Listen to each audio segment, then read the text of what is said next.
एक छोटे से गांव रामपुर गांव की कहानी है। राजू अपनी पत्नी रमा से कहता है, रमा, इस बार तो बिन मौसम बरसात ने हमारी सारी फसल खराब कर दी। अब हम अपना गुजारा कैसे करेंगे? मुझे तो कुछ समझ में नहीं आ रहा। रमा राजू से कहती है, आप चिंता मत कीजिए, कुछ ना कुछ हो जाएगा। हम कुछ ना कुछ करके हमारा गुजारा कर ही लेंगे।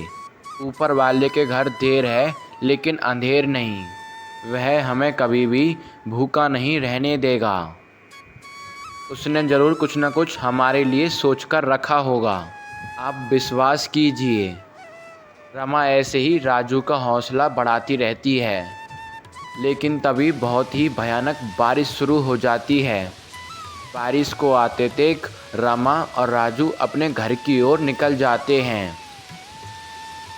घर के अंदर पहुंचते ही रमा और राजू देखते हैं कि छत से पानी टपक रहा है। रमा फिर राजू से बोलती है, देखिए जी, हमारे घर की छत अब टपकने भी लगी है। मुझे नहीं लगता इतनी भारी बरसात में हमारा ये कच्चा घर टिक पाएगा। हमें कुछ ना कुछ करना होगा। इस छत की मरम्मत करनी पड़ेगी।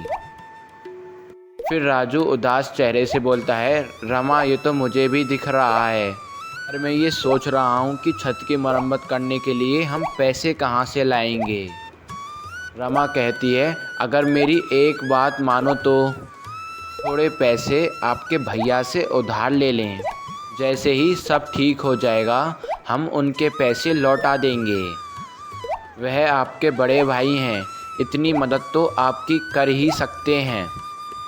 राजू फिर कहता है, ठीक है रमा, फिर मैं अभी उनके घर जाकर आता हूँ। राजू फिर इतनी भारी बरसात में ही अपने भाई के घर की तरफ चल देता है। कहता है, भैया, इस बारिश में मेरे घर की सारी छत टूट चुकी है। सारे घर में पानी कहाँ कहाँ से टपक रहा है और मेरे पास मरम्मत के लिए पैसे भी नहीं हैं। हो सके तो आप मेरे लिए थोड़े से